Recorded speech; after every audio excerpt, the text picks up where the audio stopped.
Aplicações da função quadrática. Em uma certa plantação, a produção P de feijão depende da quantidade Q de fertilizante utilizada, e tal dependência pode ser expressa por P de Q, que é igual a menos 3Q ao quadrado mais 90Q mais 625, que é uma função quadrática. Considerando nessa lavoura a produção medida em quilos e a quantidade de fertilizantes em quilograma por metro quadrado, faça um esboço do gráfico, determine a quantidade de fertilizante para que a produção seja máxima, bem como a produção máxima. Bom, solução da primeira aplicação. Primeira parte. Nossa função P de Q, menos 3Q ao quadrado mais 90Q mais 525, né? O P de Q é a produção e o Q, quantidade de fertilizantes. Nós podemos observar que o A é menos 3, o B é 90 e o C 525. Bom, como o A é igual a menos 3, ele é menor do que zero, a concavidade da parábola vai ser voltada para baixo. Então, antes de construir o gráfico, o esboço do gráfico dessa função, eu já sei que a concavidade é voltada para baixo.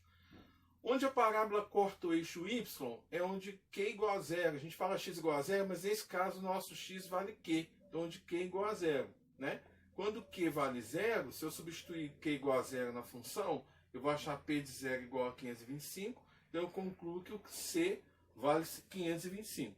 Então, a parábola vai cortar, interceptar o eixo y, né, no 525. Interseção com o eixo x, que no nosso caso vai ser eixo Q. É onde o P de Q é igual a zero. Então, o que eu faço? Igualo a minha função a zero, cálculo do delta, né? 90 ao quadrado menos 4 vezes menos 3 vezes 525. Eu vou encontrar um delta igual a 14.400. Encontrando as raízes dessa equação pela fórmula resolutiva ou fórmula de Bhaskara. Q é igual a menos B mais ou menos raiz quadrada de delta sobre 2A. O B é 90, né? O menos é da fórmula, menos 90, mais ou menos raiz quadrada de 14.400. Então vai dar menos 90 mais ou menos 120, que é a raiz quadrada de 14.400. 2 vezes menos 3, menos 6. Primeira resposta, Q', menos 90 mais 120 dividido por menos 6. 30 dividido por menos 6, menos 5. Segunda resposta, Q duas linhas, menos 90 menos 120 dividido por menos 6, menos 210 dividido por menos 6, 35. Só lembrando que como Q representa a quantidade de fertilizante, Q igual a menos 5 não serve para essa nossa aplicação. Então a raiz menos 5 não vai servir. Bom, vamos lá. Agora, cálculo do vértice, né? O vértice é o XV, nós temos as coordenadas XV, YV. O x do vértice, menos b sobre 2a, menos 90 sobre 2 vezes menos 3, menos 90 por menos 6, 15. Y do vértice, menos delta sobre 4a, o nosso delta, nós já fizemos a conta, 14.400, 4 vezes menos 3, que é o a, menos 14.400 dividido por menos 12, menos 200. Então, eu tenho que o meu vértice tem coordenadas 15.200. Então, aqui eu tenho o esboço do gráfico, da parábola, né? Observa que aqui tem uma parte da parábola que está tracejado, que não nos interessa, porque nós trabalhamos com quantidades produzidas acima de zero, né? Então, eu desconsiderei aquela raiz, né, que eu já havia comentado que não serve, que é o menos 5, a outra raiz 35, o x do vértice, que eu estou chamando de Q do vértice, é 15, e o y do vértice, e 200, que nós fizemos aqui anteriormente. Esse é meu vértice.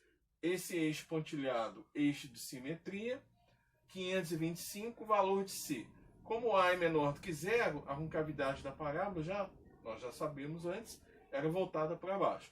Agora vamos escrever algumas observações importantes a respeito desse gráfico. Bom, observações importantes a respeito do gráfico. Primeiro, o eixo de simetria em Q igual a 15, né? Em Q igual a 15, eu tenho o eixo de simetria, indicando que a produção é crescente para quantidades de fertilizantes de 0 a 15. Então, se a gente observar de 0 a 15, eu tenho uma parte que representa, do gráfico que representa uma parte crescente da função. E decrescente para quantidades entre 15 e 35. Então, a partir de 15 gramas por metro quadrado, a gente observa que a função é decrescente. Bom, quando Q igual a zero, a produção é de 525 quilos, né? À medida que eu vou colocando fertilizante, eu tenho uma quantidade que vai aumentando.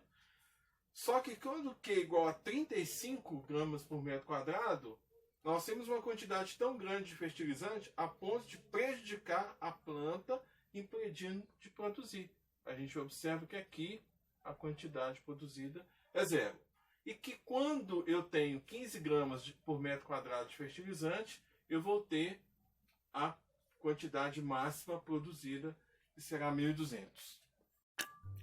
Bom, segunda aplicação. O desenvolvimento da gestação de uma determinada criança com 40 semanas tem 50,6 centímetros de altura e 3.446 gramas de massa. Foi modelado a partir da 20ª semana, aproximadamente pelas funções h de t, que é 1,5t menos 9,4, que é uma função afim, e p de t, 3,8t ao quadrado menos 72t mais 246, onde t indica o tempo em semanas, sendo t maior ou igual a 20, h de t a altura em centímetros e p de t a massa em gramas.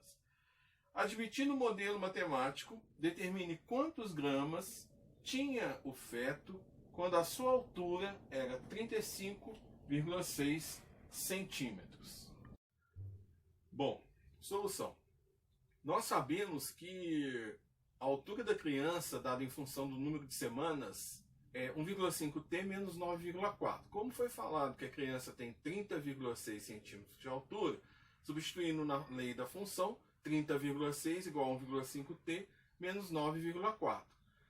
30,6 mais 9,4, 45, igual a 1,5t. 1,5t igual a 45, t, 45 dividido por 1,5, t igual a 30 semanas. Então, quando a criança tinha 30,6 centímetros, correspondia a um tempo de 30 semanas. Com 30 semanas, qual que é a massa, né, dessa criança? A gente costuma falar qual é o peso, mas tem que lembrar que peso é diferente de massa. O problema pergunta qual que é a massa que a criança tinha quando, na verdade, ela tinha 30 semanas. Então, P de T, 3,8T ao quadrado, menos 72T mais 246. Quando a criança tinha 30 semanas, então T igual a 30, 3,8 vezes 30 ao quadrado, menos 72 vezes 30, mais 246.